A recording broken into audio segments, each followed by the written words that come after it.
Hey y'all, how are you doing? I'm great. Thank you so much for asking. It's me, Kim, and I'm back for another video.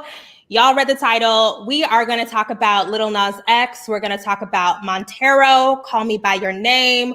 We're going to talk about the symbolism in the video, the fake uproar, this just ridiculous fake drama. But we're also going to talk about, I don't know, Lil Nas X is like a genius for real. And I just want to celebrate that a little bit. So we're definitely going to get into that. I brought some people. I'm so glad to have this conversation. That's the best part of this job, talking to smart, thoughtful people. So I brought 3 queer men on here to discuss the video so we can really dive deep into it. First is Mark, aka Angry Black Homo. Hey, Mark. Second is Ugo. Hey. Hello. And the third is Justin, aka King of Reads. Hey. Hey. All right. First of all, I'm so stoked. I'm so excited about this, like in prepping for it and thinking about like the fire that is going to be generated for this conversation. I just think it's going to be really, really generative. The first thing that I wanted to do is lay out, after the video came out, Lil Nas X used his social media, which he uses so brilliantly, to talk about the reasoning behind the video, why he decided to make this. So I wanted to pull up a couple of his public statements on that. Let's go ahead and share. Application Chrome tabs. Hopefully this is right. He had a couple of them. Yes. Yeah, so, this is my favorite one. Sorry, I don't know. Okay, this is, I spent my entire teenage years hating myself because of the shit y'all preached would happen to me because I was gay. So I hope you are mad, stay mad, feel the same anger you teach us to have toward ourselves. Yes, we love it. Let's go to the next one. And the next one I'm gonna pull up is when he is talking about, it's an open letter to teenage Montero. I also thought that that was particularly poignant. Dear 14-year-old Montero, I wrote a song with our name in it. It's about a guy I met last summer. I know we promised to never come out publicly. I know we promised to never be that type of gay person. I know we promised to die with the secret. But this will open doors for many other queer people to simply exist.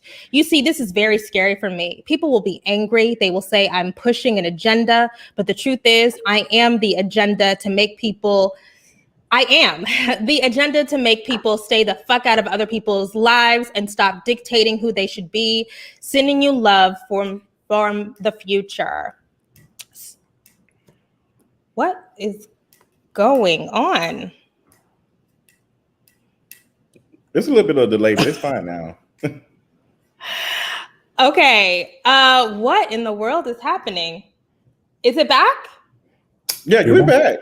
Yeah. Okay. Like, what? It might be Satan working against us right now since we got the I never have these problems. I know. Let me not get struck by lightning here. So anyway, I think that those were very, very pointed and clear statements about the intention of this work.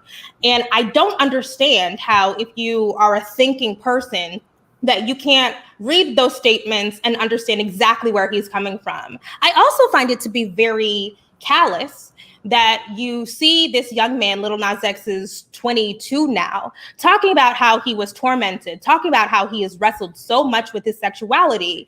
And your first instinct as a Christian, and isn't the gospel of Christianity about love and kindness and generosity? Why is your first instinct not to say, wow, I'm so sorry that happened to you. I'm so sorry you feel that way. How did y'all interpret those statements? Immediately for me, it was everything that I felt at that age. And I am 33, I'll be 34 in August. And Lil Nas X is talking about something that happened like 8 years ago, not even 10 years ago for him. So it's still very, very fresh. It took me years to get over the trauma and abuse that I faced with Christianity. Like, it took me years to, and I'm still working. I just got off the phone with my mother a minute ago, and she was trying to get me to have a conversation about it. But I was trying to tell her this stuff that you were teaching was eating me up even from the big, like when I was 5, 6 years old, because I knew that I was different. I knew I wasn't attracted to girls or whatever. And I felt like I'm going to hell. Like I'm going to burn in this place I've never heard of. I just know it's bad and forever. Like I can't even conceptualize at that age that forever, like I will be in this fiery brimstone because of something that I did not choose. Like it was really, really a lot. So seeing him saying that, it just automatic connect. Like, so, girl, that was me. That was me. Thank you. I appreciate that. And I wish I had someone like him speaking that loudly when I was younger and telling me it's going to be okay. Like, girl, I'm pushing it. Like that is the conversation that I'm interested in folks having, like parents having about this. Yeah. Oh, do you want to go? Yeah. Any other thoughts? I was just going to ask.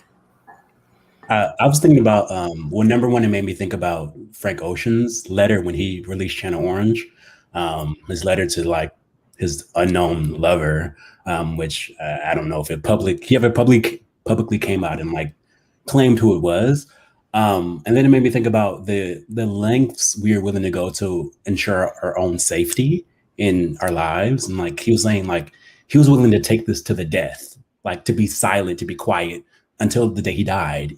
And I'm like, that is a kind, I think, of a violation that people maybe don't think deeply about, or they don't consider it even a kind of violence or violation at all. And I'm like, it's very sad. And I'm glad that he's kind of using his space and his energy, his resources, his platforms to like speak up and speak out about it. But I think it's just really unfortunate because I know there are, hundreds of people, thousands, millions of people who are in his place and will remain in his place, even though he's kind of coming out and changing. They even don't feel the bravery, or they don't feel the room or the capacity or the courage or the safety to make those same kind of steps. And I'm like, I often think about, sometimes people are like, why won't this person be vulnerable with me? And it's like, if you're not creating an environment of safety, then people won't be vulnerable with you. And I'm like, how often do we expect people to be vulnerable in places and with people who aren't safe?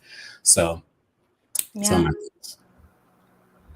Yeah, I mean, I have really strong thoughts about both the tweet and the letter because, I mean, I think like a lot of other Black, gay, and queer men, it resonated with me really heavily because, like, a lot of us I feel like that's pretty much a unanimous, and if not unanimous, like 99% experience for all of us, because even if you're one of the lucky ones who had a safe environment at home, once you leave the house, you're certainly going to run into homophobia. So you're going to run into those, whether it's at the barbershop, whether it's even just going to the grocery store, like you're going to be in environments where you feel like you have to shrink yourself in some way. And I think like seeing the journey that he's gone on to accept himself and say that this is who I am and I'm not going to be ashamed of it, and I'm not going to I'm not going to let the fear hold me back from my full potential of being who I am, is something that I resonate with personally, because that's a decision that I personally made. Like once I graduated from college, I lucked into a pretty decent job offer, let me move to a new city where I knew hardly anybody that was there. So that gave me the opportunity to kind of like rebuild my social circle, rebuild who I knew myself to be as a person, and really really kind of force myself to go into a place where I didn't feel ashamed of who I was, and I didn't feel like I had to hide parts of myself, and I didn't feel like I had to compartmentalize, and like where I could express myself over here in this way, and then over here I had to put it away and express myself in a different way. I really I've been able to embrace taking my full self into whatever room that I'm in, based on the decisions that I made, and a lot of that came with the privilege of just being able to move somewhere new and not be around a lot of people. So that kind of, in that way, I think we relate to each other a lot, and I think that's a kind of a common experience among all of us. Yeah. Okay. Sorry, the golden hour light is hitting. Feel free to take screenshots. Okay. So I also wanted to talk about the video, because the more times that I watch the video, the more impressed I am by the collection of those images. There's so much care and detail that's gone into the video. I've listened to and seen art historians break down all of the references and the history. And this is not just something that he decided to slap together just to be provocative. Every single image in this video is so carefully crafted. And I wanted to know which images stuck out for y'all. For me, one of the more like, I don't know the right word I'm looking for, but one of the more poignant images for me was the scene when he was basically being stoned. Yes. Because I interpreted it in two different ways. So in one way, it's like a societal oppression of people, and how like if you do anything that's outside of the norm, even a little bit, even symbolized down to him wearing the oppressed version of him wearing pink, and then his oppressors wearing blue. Like that's something that resonated with me a lot, because one thing that I ran into a lot in my own life was if I did anything that was even a little bit outside of masculinity, people just jumped right on it. Right. And it was like, nope, don't do that. If my hips went a little bit too far in one direction when I was walking, nope, don't do that. So that was something that I went through a lot. And then going through the other side of what I interpreted the scene to be, like not only the larger systemic part of it, but also the interpersonal part of it, because it's not an accident that all of them were Lil Nas X, the oppressor and the oppressed. So it shows how we internalize a lot of the societal oppression of us. So society is telling us that we have to be a certain way, so we internalize that, and we end up a lot of times policing ourselves even harsher than the outside world does in a lot of cases. Okay, I wanted to take a second. Okay, so I don't know if people know this about me, but I love art history. At one point, I wanted to be an art historian and I wanted to be a gallery owner. Maybe I might do that still. But I want to take a second to talk about the scene where he's being dragged into the middle of the Coliseum and he's being pelted with, I saw somebody say that they were butt plugs, but he's being pelted with something. And that's a really clear. The butt plug. They are for real?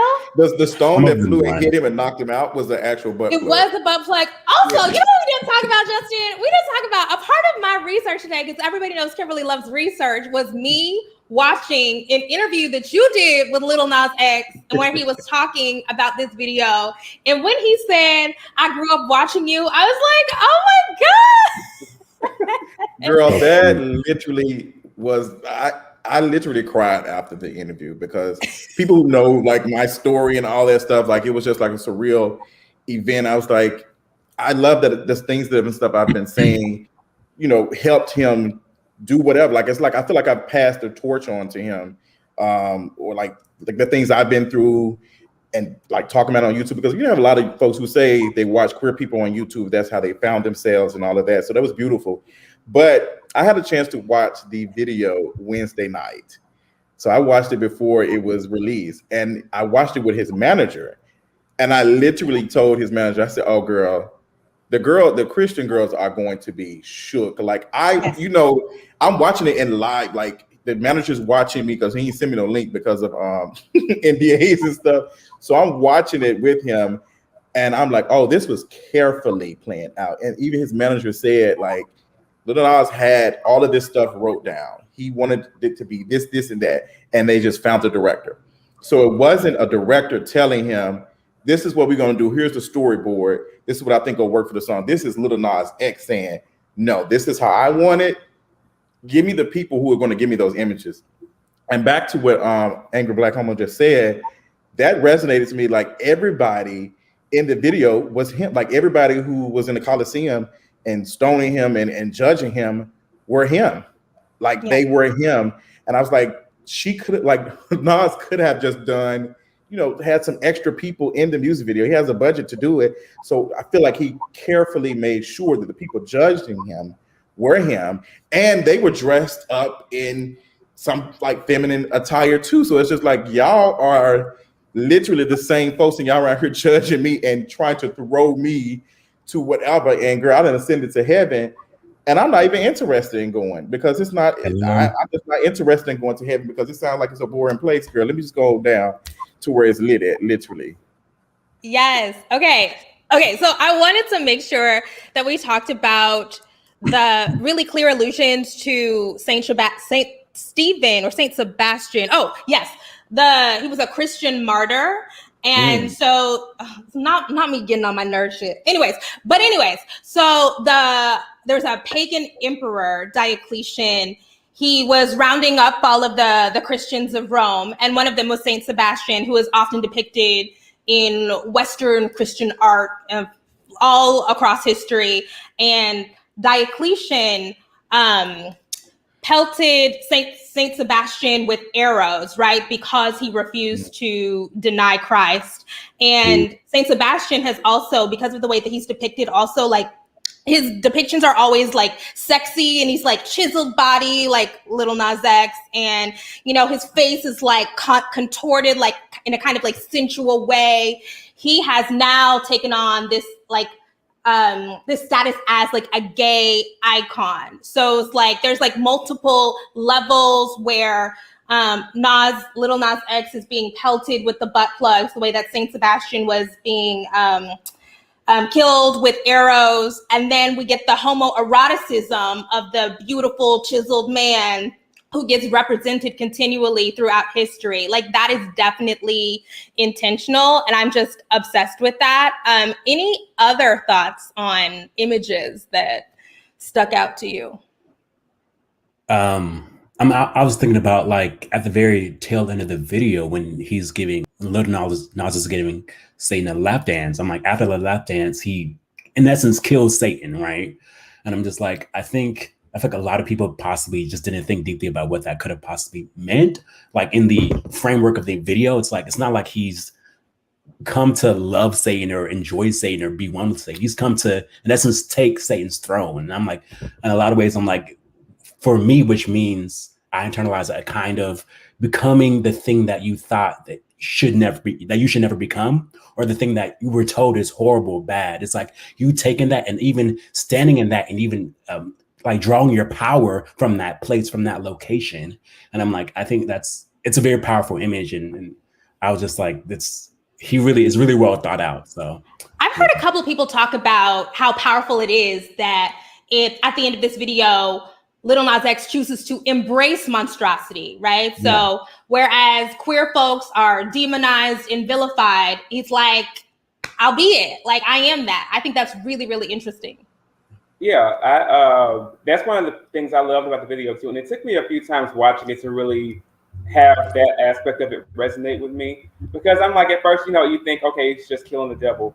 But really what it is like Ugo was saying, you're kind of confronting all of the things that people have used against you your entire life.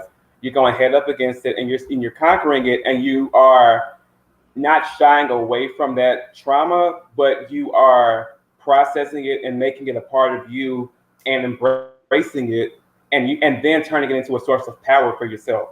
So I thought that was something that was really beautiful about how that video ended, and that because, like you were saying, I think, it kind of made me think about like how maybe the willingness or maybe the impulse to run away from that is kind of like a form of respectability politics, which is something that I think really Black people in general would all know about. But in particular with Black gay people, we do have, whether we're in white environments or in Black environments, we have to perform in some way or another, and we have to make ourselves acceptable. So all of those things that, like when people banish us to hell and they tell us that, we're not good enough, or that, we're too this and we're too that, our impulse is to run away from it and shrink away from it as much as possible and like make ourselves into something that is palatable for that, either white and or cis het gays. And in this case, he basically took it and made it like, and said like, no, I'm not going to run away from it. This is part of who you say, this is who I am. I'm not going to run away from it. And in reaction to you, I'm going to take my power from it and embrace it.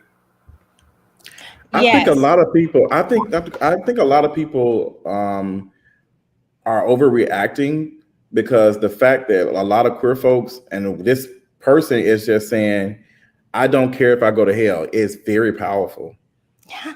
Like just saying, I don't care if I go to hell. Like that's a joke I've been saying for the last couple of years since I came out and said that I'm an atheist. But to just have that power and just say, okay, girl, I'm going to hell. It's like these people do not have power over you no more, and they're upset about that. Or, I'm somebody who doesn't believe in hell, and I actually know many preachers who don't believe in hell, people who have been to seminary who do not believe in hell. Now, they might not preach that because they know it's going to fuck people up. Sorry, I'm trying to not be in now I know I look great in this, but also I don't want my edges to sweat out. Like, you got to make the press last. So I'm just trying to, okay. So, there's this idea among people who reject this idea of a literal hell, that is it possible that hell is on earth? That for the people who have been most despised, for the people who are continually marginalized, that you make earth hell, that they're roaming around with nowhere to go because of the way that they are condemned here. That's more powerful. Yes, I literally said that in my video. I said that it is hell to be living a lie for a queer person to if you are saying this is hell and I get to live my full queerness, then I'd rather be there, because this is already hell to be living something that is not me. That was literally hell for me, like hiding myself. What I know is something natural. It's not something I've been taught. It's just like I knew it was there from the beginning. So just to deny that. And one of the images, back to the images that you point out, for me, when he was sitting under a tree and he had a guitar and he's playing music, I think that to me seeing that as another creator, he wasn't able to tap into his full creativity until he was able to fully embrace his queerness. Like, I feel like I wasn't able to do all the things. Like, you think about all the creative folks who had to, who were creative in the beginning, like when they were young, and like all the folks doing all these things, all the kids. It's like, you can't do that. It's a little feminine. You're not supposed to do that. But as soon as you embrace it, like these folks have been created since the very beginning. Like, queer folks are very creative. So I felt like that he was able to tap into that even more once he accepted that, hey girl, like I'm gay and it's okay. Oh, I love this. I love this. Something I really wanted to point out real quick in this image was this Latin means they condemn what they do not understand. And I mean, it's very clearly a rebuke of the nastiness of the disgusting ways that Christian people engage with queer folks. While something else I really wanted to talk about, that Christian people engage that way with queer folks while being parasitic to queer performance, to queer creativity. So there is something very extractive about the ways that Christians engage with Black gay men in particular, right? They're leading the choirs. When I was a kid, I did praise dancing. The praise dance choreographer was a Black queer man, right? So I appreciate here that Lil Nas X is using his creativity to please himself, like make this really clear statement against that dogma, that doctrine. I'm sorry, Ugo, you were trying to get in. Well, now you let me down another rabbit hole, but I was thinking I think the thing back to the hell thing, and then I'll respond to your statement, but I think back to the hell thing, I think about the thing about not acknowledging that this place that you're making, this place hell, is that when you don't acknowledge that what we experience is a kind of a version of hell, then you don't empower, or people don't feel a kind of responsibility to change the experiences that were our kind of collective communal experiences. It's like, if hell is this distant, far off, like ethereal place that we can't see or feel, it's non-material, then we can say that that's really horrible, and what we're experiencing now is not that bad. So we really don't have to change it. So people don't really feel empowered. And then I was also thinking, when you're talking about kind of the parasitic relationship, how it's just interesting how people, they will be extremely frustrated with you when you decide to use your gifts for yourself. Yeah. And you decide to profit off of your gifts in a way that they are not the person who receives kind of the bag or the coin off of it. It's like they're pissed. But it's like, so when you were profiting off of it, you're okay with that? But now that I've decided to walk and come to a place where I want to be the one who profits off of the things that I make and the things I produce, it's quote unquote hell. I've betrayed you. I've suddenly done the most wrong thing ever. And it's like, okay, I see you. I understand where you're coming from. You're not tricking me. You're not deceiving anyone. So I think it's just There's also this thing to go back a little bit to where he is in the Colosseum being pelted with butt plugs, and it's referencing Saint Sebastian. Saint Sebastian is also this icon of a pleasure-pain dichotomy where you experience pain on earth so that you get to one day experience earthly pleasure. And I mean, you experience pain on earth, so one day you get to experience heavenly pleasure, right? Like the complete and utter bliss and delight of ascending to heaven. And I think that there's something very subversive about him choosing to go to hell, and hell, where he's being told that's where he's going to go, is where he gets to experience joy in the fullness of himself. Like there's a really intentional just rejection of I have to wait to be able to live fully and joyfully. I just thought that was really interesting. Any other thoughts? Yeah, and one thing that I liked about how his descent into hell was depicted is as he was ascending to heaven, the angel that was up in heaven seemed to be welcoming him with open arms to kind of send the message, actually, yes, you are welcome here. But he made the intentional decision that, like, no, that's the easy route. I want to go this way instead to really conquer the demons that people have put on me for my entire life. Yeah. All right. So what the big thing that has come up in these conversations is the kids. What about the kids? The kids who love Old Town Road, what are they going to think when they see this? How do you feel about these fake conversations about we have to shield the kids from sexually explicit images? I'm so annoyed with that. I just feel so deeply annoyed with that because I'm like, the concern is fake, it's false. I'm like, what you really need to be talking about is the reality is that if you as a parent, as a caregiver, are not constructing a community around your child where they have idols, where they have people they can look up to, if you're not being invested in kind of their adolescence, I'm like, then I feel like people kind of place a responsibility for raising their children on other people. And it's like, it's not real. And I'm like, if you as a parent are deeply invested in your child, then you will be able to, number one, have a conversation about the realities about media. I'm like, teach them how to critique it, how to think deeply about it, how to engage with it in a way that's healthy. That's number one. Then I'm like also thinking about the concern. What about, I feel like there's so many other visions or images that are dangerous and violent and that are violating, and parents don't express concern then. So it's like, why are you choosing this image, this particular image now to express concern about? I'm like, what about the thousands of images, the thousands of interactions with other folks in the child's real life that are concerning? I'm like, you're not going to talk about that, but this image is important to you. It just feels phony. It's not real. It's just based and rooted out of homophobia.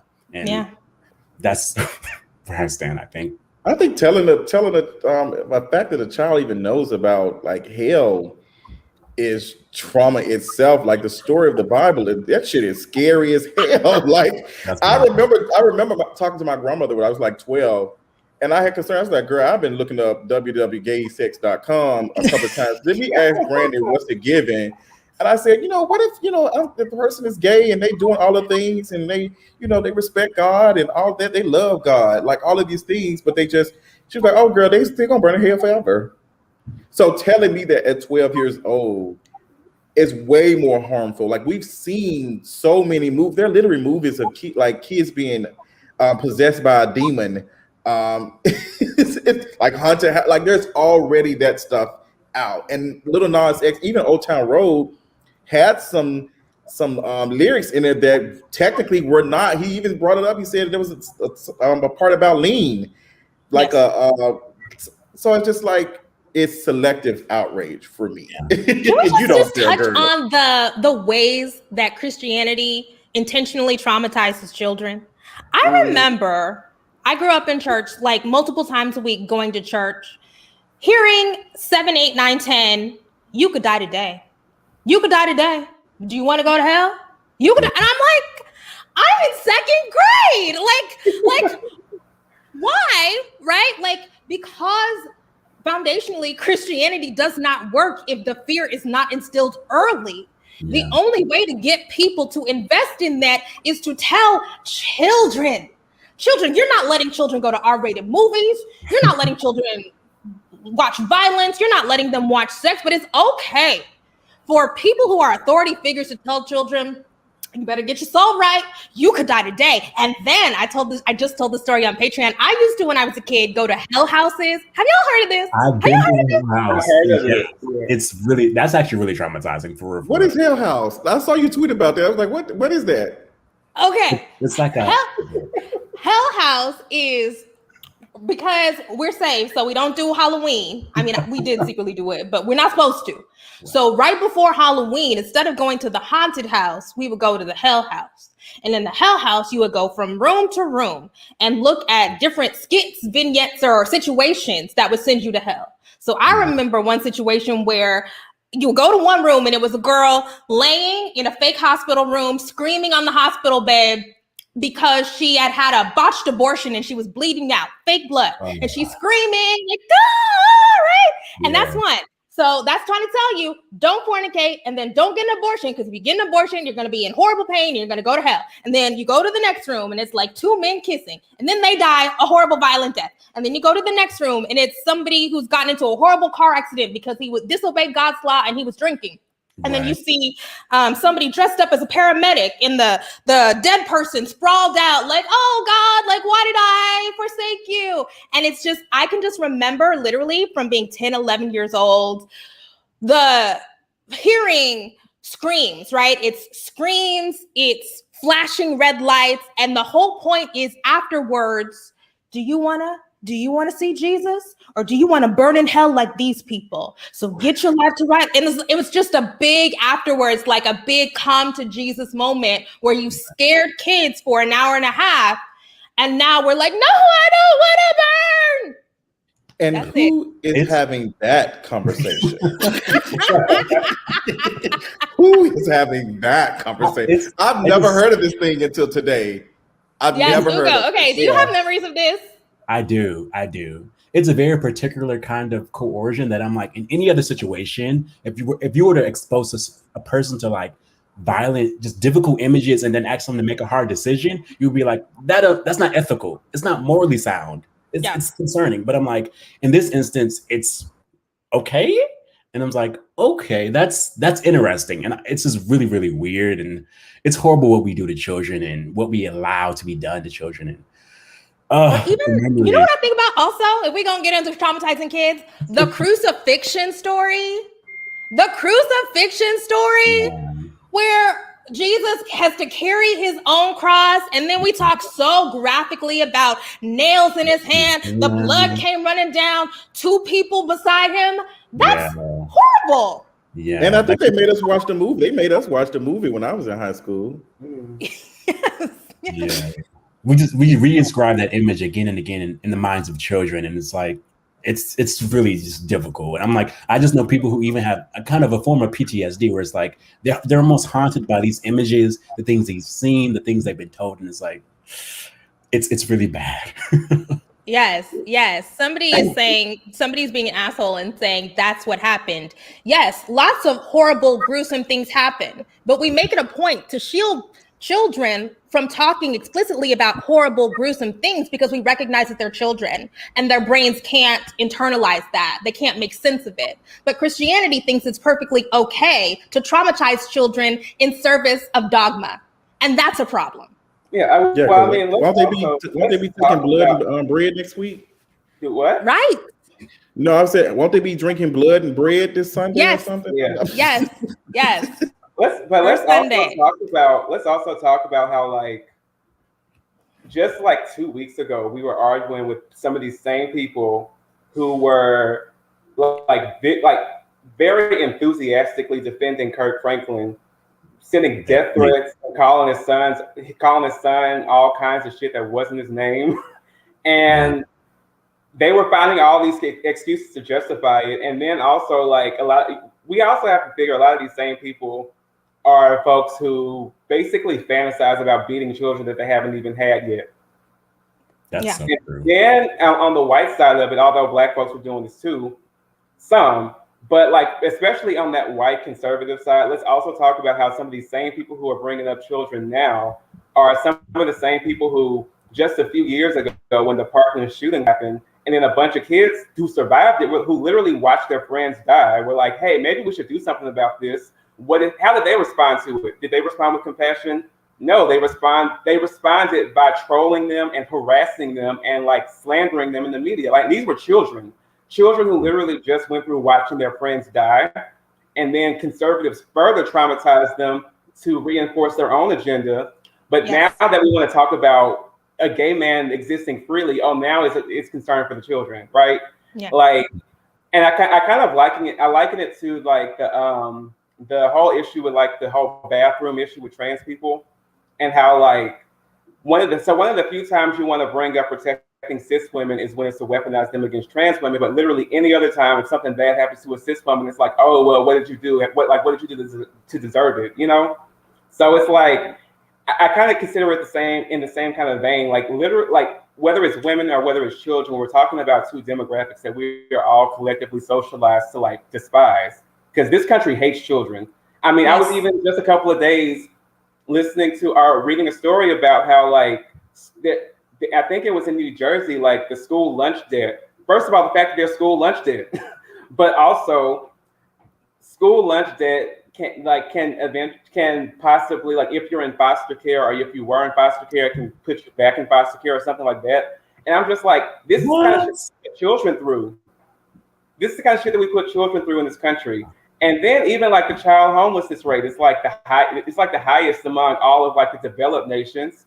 So it's like, we don't really give a shit about children. We just use them as a convenient excuse to shit on people who we just don't want to see or who we don't think deserve to exist freely. Yes, people don't really give a shit about children. And honestly, people don't even really give that much of a shit about Christianity. Like, people who don't go to church, who sin all the time, all of a sudden, when it's time to say this is too far, they suddenly become ardent defenders of Christianity. I think that is really, really strange. People who don't adhere to any of the tenets, can't tell you any scripture, don't own a Bible, right? All of a sudden, this is too far. And it's like, just say you're homophobic and go, right? Like, this is not rooted in any kind of real faith. This is rooted in using the banner of Christianity as a guise so that you can say, I don't want my kids to be exposed to gay people. Like, just have that conversation. Yeah. There's literally a comic character named Hellboy. It was a couple of movies made with this demon. I don't know if y'all know about Hellboy, but he's like Satan almost. And in the movie, he's like trying, like it's his destiny to take over the world. Like, it's been stuff like this throughout. Like, Lil Nas X is not the first one. He's the first queer person, to my knowledge, to do something like this in around this time. But like, I don't get it. I don't get it at all. Yeah. I wanted to talk about Lil Nas X as just a brilliant marketer, just like a brilliant social media presence, brilliance around controlling the narrative. I think that we haven't seen a rollout as effective as this in a minute. Like, I think this is going to be the rollout of the year because, and it's not because he's a industry plant, like, you know, you were talking about in your video, Justin. It's not because he's being controlled by his label. It's because he just gets it. Yeah. I mean, I definitely think he's a child of the internet. They got something in them. They put something in them. Children of the internet, they can just, they have kind of an affinity to work with things on the internet. And it's like crazy. I think it's very fascinating, and their understanding of how to navigate the internet and how to make certain kinds of decisions. It's really something. Yeah. Yeah. And I don't think he's used that much of a budget to do all of this. I think it's just him and his phone. Him and his phone. And he realizes that I told him, I said, girl, you are a genius.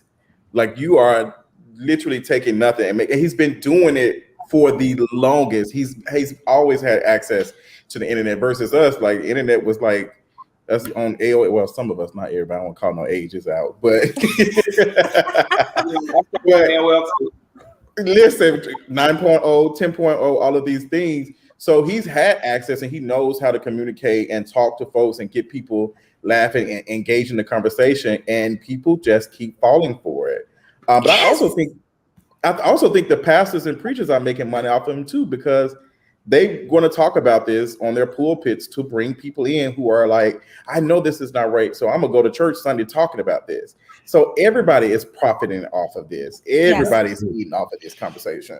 So this is the brilliance of being able to not only control the narrative, but control the entire ecosystem around the rollout of Montero, because I am sure Lil Nas X understands that outrage, when Kristi Noem, the governor of South Dakota, is tweeting him, when all of these random evangelical pastors are tweeting about it, and they're saying, I'm going to preach about this on Sunday, and all the saints are posting about it on Facebook, that just makes him stronger. That just makes the impact of the song and the visuals stronger, and it's just it's a loop. It just recreates itself and repurposes itself. And that's why this is going to be the topic of conversation, in a media landscape that spits people out, chews people up and spits them out so quickly. We're going to have at least a couple more days of this. And that's a really impressive feat. Yeah, I think that it's reminded me a lot. And a few people even joked on Twitter about how oh, I'm so glad the Illuminati era of pop music is back. Because it was honestly a fun time, because people just love dissecting these videos and putting all of these ridiculous, well, in some cases it's they intentionally put the images in there to be dissected that way, but that whole era of pop culture when people were playing songs in reverse and yes. Oh my God. And saying occult this and Illuminati that, and mind you, that's really just that was a younger sibling of the satanic panic thing in the 80s. So this is just a thing that keeps reproducing itself over and over again. But it's just funny to see how it's just all happening all over again. It's not there's nothing really new about it. And I think that Lil Nas X is one of the people who was probably coming up during the time of the Lady Gaga and when Nicki Minaj was still new, and when you had the vigilant citizen types who would make all these articles, and they were building up a platform off of analyzing these music videos and doing all the occult shit. But that was also helping to bolster the careers of people like Lady Gaga and Rihanna, because they were playing on that kind of stuff intentionally, because they knew that was going to get attention. And now Lil Nas X is kind of going in that same tradition. And I think also because when we're coming from that position of the marginalized, and I think you talked about that whole theory of double consciousness, where you have to know yourself as well as you know your oppressor. So Lil Nas X has kind of had to take that thing that's oppressed him his whole life. And he's okay, this is how these people operate. This is what I'm going to put in this video, and they're going to be doing this. They're going to react in this way, and then I'm going to react to them, and that's going to get my attention. That's going to get my buzz up. So I think that he knew, and it's a lot of times your oppressor is just so predictable, you know how they're going to respond. And I think every Black gay person who watched the video knew exactly what the response was going to be before it even happened. So because Lil Nas X is coming from that position, he was able to say, if I put these images out there, this is how they're going to respond, and this is how I'm going to benefit from it. Yeah. I have a question. How many of you all's older, parents or loved ones have came to you about this video? Because my mother does not watch music videos. She know nothing about the baby sliding on skeet last week. She say nothing about that. But my mother is literally wanting to have a conversation about this. So he's able to not only reach his generation, but older generations, which is bringing more eyes, more conversation. If Auntie Carol tell Auntie Kristen about it, she watching it, she texts it. It's just, he's a marketing genius. And that's how people become superstars. When you can transcend just being the talk of youth culture and force aunts and uncles and cousins and grandmas and grandpas to talk about it, that is when you cross over. This is the tipping point for Lil Nas X. I just think it's so freaking brilliant. Like, we cannot underscore. And there is something about, you know, he has that history. I don't know if he like publicly acknowledges it now. I know he acknowledges he's a Nicki fan, but I don't know if he's acknowledged that he was like a ardent, like hardcore Barb, but like Right. spending that amount of time like in those corners of the internet and really seeing the ins and outs of it. I mean, you know, I talk about how Soulja Boy is a genius all the time. Even, you know, Soulja Boy's raggedy now, but like when he was at the height of his superpowers and he was like 16, 17 and he figured out the internet, this is like the continuation of that young Black man just doing it better than anybody else can do it. No. All right. I wanted to talk about how I have never seen this before. I know lots of queer folks. Everybody loves to reference Paris is Burning and all that, but I'm not sure if I've ever seen an artist as big as Lil Nas X with as big a budget as Lil Nas X, because I don't know if we've acknowledged that the budget of Montero, it was giving us budget, who is talking really explicitly about queer gay sex coming in people's mouths, talking really explicitly about lust, grinding on the devil, just really exploring his sexuality in a way that is unmissable, forcing us to talk about Black queer desire. That feels new to me. Yeah, I had a similar feeling a couple years ago, a few years back, when Janelle Monáe did when she dropped the "Make Me Feel" video, because similarly to Lil Nas X, for the longest time, people were kind of like suspecting, and she dropped hints. I don't even think she was really in the closet that much. It's just that she wasn't out about it. And I think that she realized that at one point, like, oh, I actually have to like shove it. I have to like actually shove this information down people's throats for them to get it.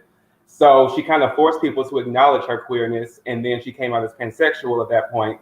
So I think that like Lil Nas X kind of went through something a little bit similar, because when Old Town Road came out, he was still kind of like hush-hush about it. So that allowed people to project heteronormativity onto him.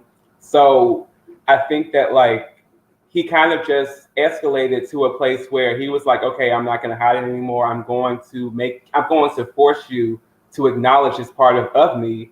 Because, and I've said this for years, I think that like one of the reasons why I'm so open about who I am on the little platform that I have is that I'm going to force you to not compartmentalize me and not put me in a box. I'm going to force you to see all of who I am, in the same way that the world forces me to constantly remember the ways that I'm marginalized. You know, the world constantly forces Black people to remember that we're Black. The world constantly forces gay people to remember that we're gay. So I'm going to turn that on its head, and I'm going to force you to acknowledge all parts of me in a way that makes me comfortable and isn't in a way that empowers you, because that's just, I mean, that's what you've done. That's what you've done to us our entire lives. So I think that's kind of a part of reclaiming your power, in that you force people to acknowledge who you are on your own terms. And if they have to be uncomfortable to do so, then that's just what it is. They made us feel uncomfortable our entire lives. So now we're just going to give it right. We're going to give it right back to you. But discomfort is good. You know, I think we're having all of these conversations now about, no, we're not going to do fake nice, and we're not going to do civility just to keep the peace. That sometimes your shit needs to be shaken up. Yeah. Yeah. And I think that's something that you have to do a lot of intentional work to get to a place of like, oh, actually, I'm feeling really uncomfortable right now. Maybe I should sit in this for a minute and understand why I'm uncomfortable. I think for the longest time, because we live in a country or just an overall system that discourages critical thinking, that discourages humility, that discourages like, oh, this thing makes me feel kind of small right now. Why is that?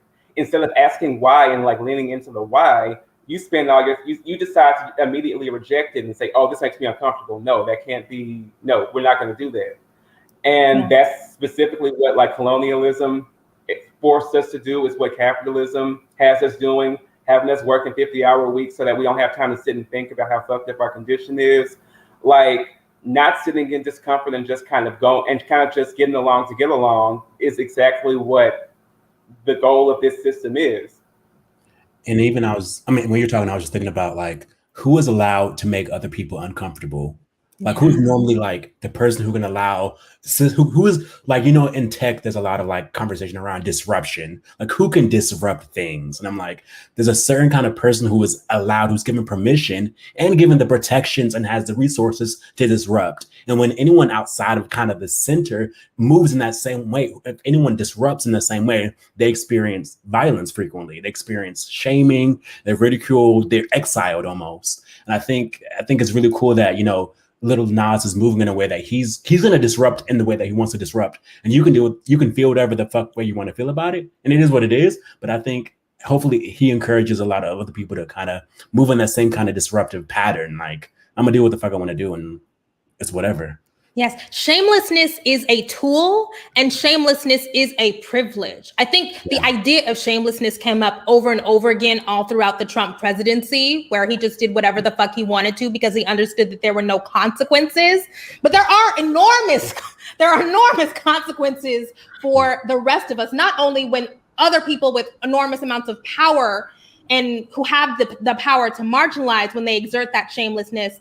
But we, because we are supposed to, and I'm, you know, a cishet woman, but you know, I'm Black, that we are meant to, and I think Julesy just did a great video on this, that we are supposed to crumble because of shame. Yeah. And it's like, no, you take this. This is your shit. This is not my shit. Right.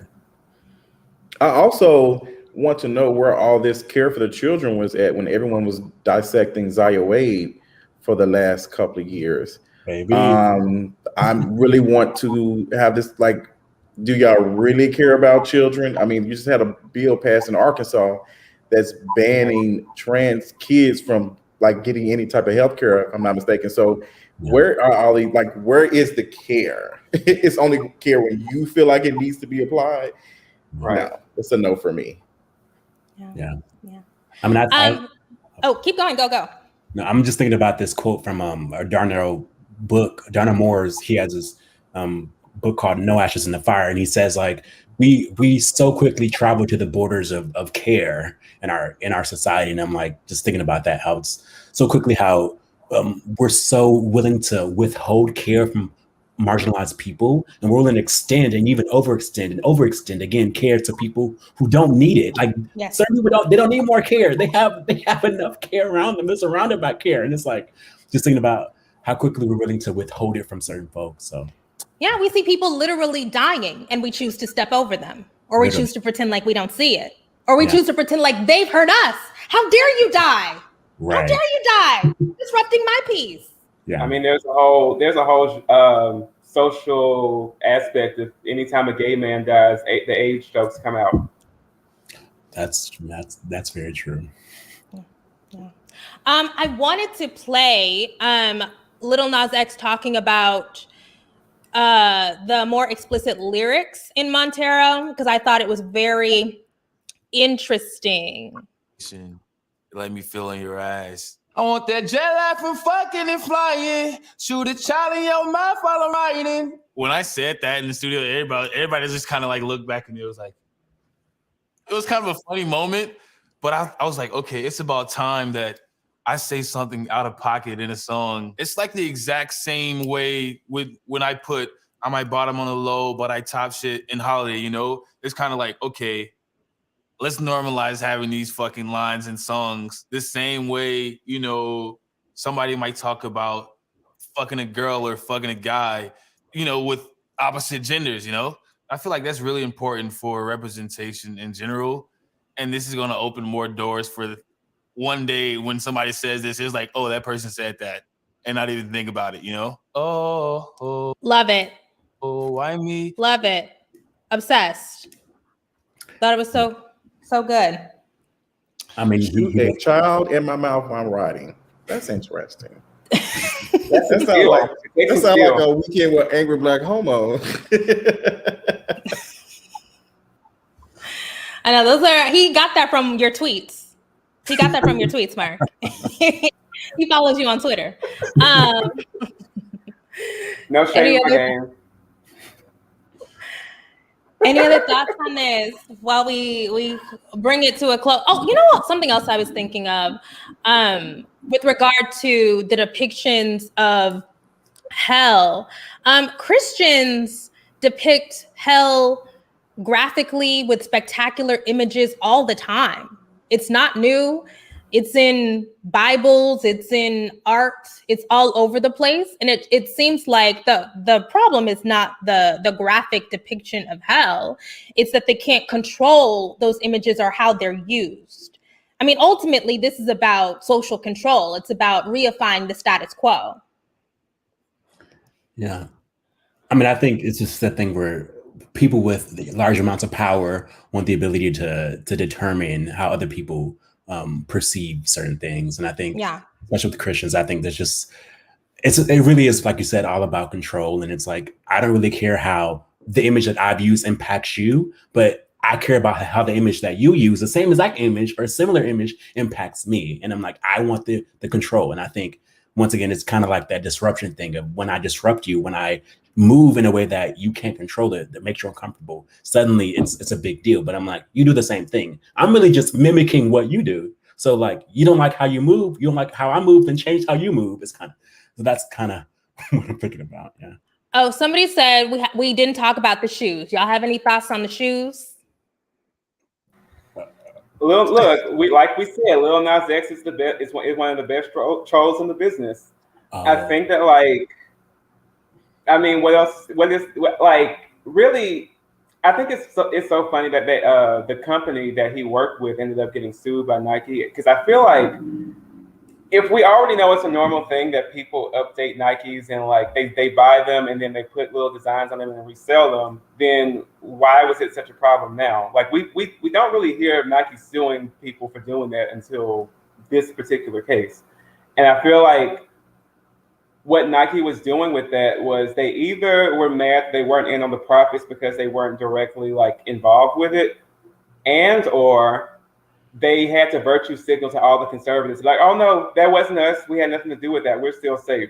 So right, they did the Jesus shoes in 2019. Right. No lawsuit. Now there's a lawsuit. Okay, right. We see you. Because I didn't even care. I think that was just an extension of his trolling. I think it's just like he knew the reaction that he was gonna get. And I don't even know if there's blood in the damn shoe or not. But I mean, like, I even said this on Facebook. Like, I think it's so funny how people are so hung up on this like symbolic kind of like, oh, there's blood, human blood in the shoe. I'm like, and actually Justin talked about the shoe. Let's talk about like the actual human blood that comes from the sweatshop labor that goes into making Nike. It's been a thing for like decades now. Like, we've openly known that Nike exploits labor to make their products. Yeah. And then they market up at a ridiculously high rate and they make all this profit off of it. But like, there's some outrage over it, but it's like not really, because it's been a thing for like 30 plus years now. This has been a thing. So how is it that you're more offended by this symbolic idea of human blood in a shoe, but you're not as offended by the literal idea of humans being exploited, like human labor being exploited, people who are being worked to the bone for hours and hours a day for like $1, you know? Because it's about homophobia. Like all this other shit, you know how conservatives love to talk about virtue signaling, like that's what this is. That's all it is. I don't really get it. Even if I was a Christian, I just don't see myself being that pressed about something like that. You're giving this thing way more energy that like you're playing into it. And I want to just like snap and say, girl, like, it's not that serious. Like, what is this? People are selling all types of stuff online. They're literally selling kids. Like, they're literally selling people. So while we're talking about safety of children, child trafficking is a thing in this country for how long? I just don't get it. I'm so glad that Christianity does not have me on any shackles. I'm just so thankful for that. So the shackles are off your feet and you can dance. Yeah, I can literally dance or dance on the devil, because you know I'm very free to twerk on Satan. And I had to tell my mother, I said, that's not Satan. That's a man in red paint with a braided wig. That's it. It's not Satan. Yes. It's a man in red paint, red makeup. Like you're so caught up in the illusion that you don't see the real illusion. But I'm gonna leave it there. But you know the other thing about this, and I was talking to a friend who is a religious scholar about this, even the way that Satan is invoked in evangelical Christianity and popular Christianity, that's new. I mean, it's like 30, 40 years old. Like, this is not something that is deeply embedded in the faith. These are tools that these people are using in order to instill fear. Like you don't have to, you could just opt out. You know what I'm saying? Like, you could just, it's not that deep. Yeah, I wanted to make like, sure. Oh, keep going. Sorry. I was going to say, even in that same vein, like, there are people who, actually, sorry, I lost my train of thought. Keep going. Okay, so I wanted to, I know we're getting toward the end. I wanted to get to some of the super chat questions and then we will wrap it up. So Miss Hunty says, one thing that baffles me is we can use anything we desire to express ourselves, but once it's religious imagery, then it's bad and demonic. True. Dave Hart says, Black people want to be better than something or someone so bad, and gays give them the chance. Not enough of us to stamp it out. SMH. Okay. Yeah. When it comes to Christianity, I Am Rainbow says, it always comes back to heaven and hell. That is all the fuel for these entire institutions. People need to recognize that. Okay. Terry says, I grew up going to church, and one day a missionary guest speaker shared his vision of hell with the whole congregation. Images included people eating their own genitals, traumatizing. They be doing too much. They're doing too much. You're doing too much. And honestly, right, like if it takes all that, then the faith is thin, right? Like if it takes all that. Nice. It's a big power play. To me, it's a big power play. Like, yes, it's like you're trying to instill fear in people because, like, that also gives the person who's given those images and those messages a place of power over the people who they're instilling fear into. And I think that's a big part of why people feel compelled to go and invest huge parts of their paycheck into their church every week, because their pastor instilled fear in them, and they have a certain fear for their pastor, which is an extension of the fear that they have for God. Somebody said the faith is tiny as a mustard seed, and I am screaming internally. It's that man. It's that man. Yes. Keep going. Yeah, I'm just thinking, like, really, the thing is, really, at the end of the day, that really what happens in churches is just a reflection of what happens in the rest of the world. And the way we navigate our relationships, our jobs, our communities. I'm like, a lot of that shit is based in fear. So it's not really surprising that I feel like if you look around, you can see fear reflected in a lot of other institutions. So it's like, but I think that stems from, because this is a white supremacist, patriarchal, Christian imperialist nation. Yeah. One of the reasons why, there's all of these conversations about abolishing Christianity, right? Like if we're talking about abolishing institutions that cause suffering and harm, because in the West, Christianity, I mean, we don't have enough time to get real deep in that, but because Christianity is so central to so many of the most oppressive and violent institutions in the West in particular, we're not really going to be able to stamp that stuff out if we are not deconstructing and rejecting that dogma. Yeah. I mean, yeah. I mean, like, because the Bible was literally used, well, it was misquoted and misrepresented and stuff in a way that was used to justify colonialism in and of itself. Like, that is a foundational aspect of colonialism. Yeah. I'm just looking at people like in the comments being like, this is disgusting. You guys are stupid. It's like, all right, girl, just be sure to watch an ad. Okay. Watch an ad on your way out. I've actually lost a little bit of subscribers in the last 2 days because of this conversation. And I honestly love it. I need a cleansing. Please give me a cleansing. Please unsubscribe. That reminds me of how, like, sometimes I'll just randomly tweet or post gay shit on Facebook just to see if I can run some people off.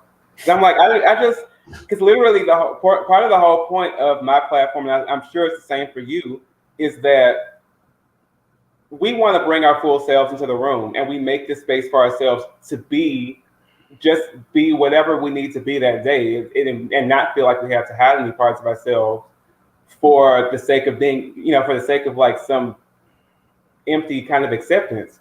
So I just like, for me, it's just like, if you're following me based on like one viral tweet or like one post on Facebook that was really popular, and you're only following me for that, then it's just, you just got to go somewhere. Like if you're going to have a problem with me talking about gay sex, or, I mean, I'm not, I don't want to get you demonetized, so I'm not going to be too graphic, but I don't want to put myself in the same box that I spent years working to build.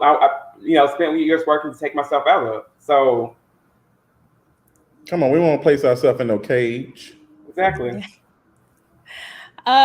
Any other final thoughts on the video, Lil Nas X, the fake, ridiculous Christian outrage?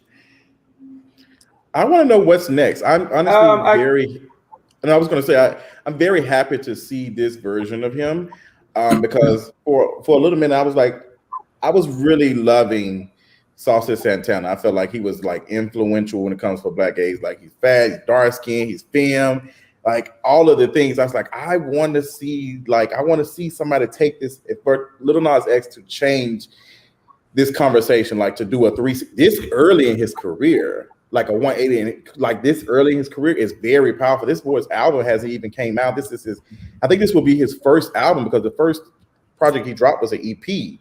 So I feel like he's been waiting to do this for long. So now it's like, I understood why you came in and, you didn't talk about, your sexuality or whatever for whatever reasons, but it's just like, oh girl, I'm here to shake the girls up. And I am just wondering what else is he about to produce, because I know it's going to be fire. Like, if we're going to get this every time, please, I want to eat. I hope he unblocks me on Twitter. I hope he sees this conversation. Yeah, I remember you saying he blocked you. I am sure. Okay, I'm blocked on Twitter. I am sure from his Barb days, I have said some not 100% positive things about Nicki Minaj. I'll own it, but I'm sorry. I'm pretty sure they were true. I think some of my final thoughts. I wasn't gonna say it, but thanks. Some of my final thoughts, I think, are I think there are things that are subversive, right? And then there are things that are not subversive. And I think there are things that people try to convince you are subversive. And I think I'm trying to spend a lot of time thinking through, like, what have I been told is subversive and I know really is not? And what am I trying to convince myself, because I like the type of art, it's subversive and I know that's really not. So I'm like trying to piece that together and think through that and really, really be engaged with that kind of work. So Yeah, I think that in that same kind of vein, I think it makes me wonder, what is the long-term like societal impact that this has? Because I think that it's easy for us to get stuck in like how we're feeling about a thing in a given moment and say, oh, this is so subversive, this is going to change things. And then like 20 years pass and it's still the same shit. It's slightly tweaked a little bit. Like, because I mean, this isn't the first wildly subversive piece of imagery that we've had, right? Like we've had like the Lady Gagas, we've had the Rihannas, we've had the Madonna type figures, the Prince type folks, like those kinds of figures who have come in and really kind of subverted cultural norms in really powerful ways. But ultimately, does it actually dismantle the system? Does it actually instill radical politics because you felt represented by a video? Right. That's kind of the conflict, that's the conflict that I've been parsing out a lot over the last like year or two when it comes to like representation, right? Like this whole idea that like a marginalized group having this figure who unapologetically really speaks up for that group, which in and of itself is a good thing, but because capitalism is so insidious and it's so like it's creative in a lot of ways, it finds ways to take things that were once subversive and just kind of meld it into itself and just kind of use that to reinforce itself. I think, frankly, even our current, or not current, but even Barack Obama is an example of that. Someone who at the time might have felt subversive, but what's ended up happening years later. I feel like he's been one of the more effective ways of reinforcing this system, because now you have that legitimacy of saying, oh, well, we have this black man right here, so obviously we can't be racist. And now, like, so I think of what does that leave for someone like a Lil Nas X, who is very subversive in a lot of ways for now, but how is capitalism going to find a way to kind of meld that into itself? Or is it going to be something that is used to subvert the system? Who knows? Well, I mean, I have gone deep into this with regard to like the WAP conversation, right? Like this is ultimately it's self-expression. I think it's really brilliant, but it's a product. We are being sold. So I think that definitely has to come into play when we are talking about the ability of images to subvert norms or to subvert systems. Yeah. It is a tool of, the shit that maybe we don't. Because ultimately capitalists are going to make money off of this. I mean, like YouTube is going to make money off of this with the algorithm. His label is going to make money off of it. His management is going to make money off of it. So I guess I am making money off of this, right? Like I am paying y'all to be here. Like, so it's like the thing is all, it's really circular. Yeah. It's really tricky. And I guess my whole thing with that is I just want us to be more conscious consumers and like more critical consumers. And like, yes, I love this thing. It makes me feel seen. It makes me feel cathartic, and it makes me feel like, oh, I actually if I wasn't, now granted, I've kind of grown out of that now, thankfully, but there are folks who are going to watch this and feel like, oh, I feel more valid now because of this video. And that matters. And that's why I don't completely eschew like the usefulness of representation. But I think that we also have to be able to compartmentalize multiple thoughts. Like, yeah. Multiple things are true. Mm-hmm. Let's wrap it up, you guys. Thank you again. People have asked for your socials, so let's go around and tell people where they can find you. We'll start with Justin. You can find me at The Kingarees on Twitter, and just search Kingarees. It'll come up, sis. Angry Black Homo. Yeah, low-key saying, search Angry Black Homo, you'll find me. So I'm Angry Black Homo on Facebook and Instagram, and also Patreon. And then my website is angryblackhomo.com. And then on Twitter is Angry Black Homo BLK. Okay. Ugo, people are thirsty. They are shopping at the bed. My middle name is Abraham, so it's AYYEBRUHHAM. Abraham. It's 2 I's, and I think the rest is explanatory. So AYYEBRUHHAM. Yeah. Okay, that's real hard. I'm gonna make sure to put it in the. I will put it in the description because you want to be fancy. Again, thank you guys so much. I appreciate you enormously. You guys, viewers, be sure to like, share, and subscribe. Leave a comment down below. Hit me up on Instagram or Twitter. You know what I like that y'all been doing? Y'all been DMing me foolishness, and I like that. I like that y'all know that I love mess. So continue doing that. I appreciate you so much. Buy some merch. You can buy a shirt. It's in the merch shelf down below, or go to shopforharriet.com. Sign up for the email newsletter. That's it. Oh, sign up for the Patreon. Become a patron. Become a member. I appreciate all of y'all so much. That's it. I'll talk to you guys next time. Bye.